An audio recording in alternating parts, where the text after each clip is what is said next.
guys, so bahali ito nakuha ko sa Techno Pop Shop sa Molito, Alabang. This is CoolAris portable air cooler. So kung makapansin nyo, wala akong electric fan sa portion of this room. So bali mainit yung lugar ko. So nagkaroon silang sale. Ang original price niya is around almost 2,000 pesos. And guess what? I only got this for 549 pesos. So until today lang, December 12, yung kanilang sale. So I'm going to open this and test this out. So when I do my videos here, mas malamig yung kwarto. So kung makapansin nyo to, you can fill water on the side here. Water or ice actually. And plug it in the USB. So tara.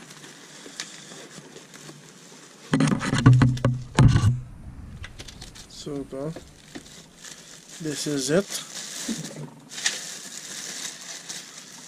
So bali USB powered siya. Ito.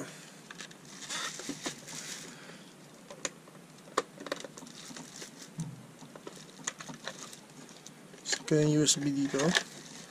These were also where you put the power as well.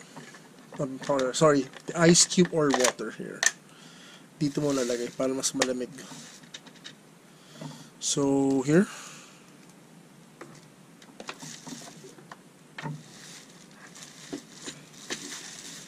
So ito na lang muna.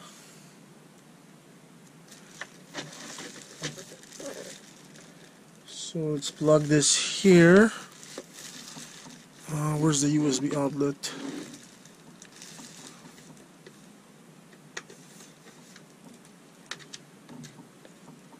Yun to. Di lang halata. Let's plug it here.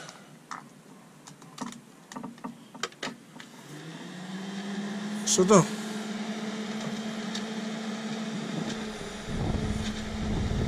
Adjust the fan. So may lamp siya. To.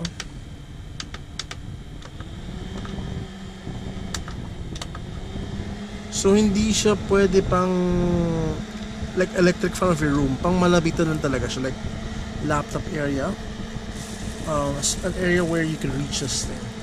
So ito siya. Para mas malamig, you can add water here or ice cube. At one point sabi ng guys sa akin, mababasa talaga siya itong port na to. So this is it.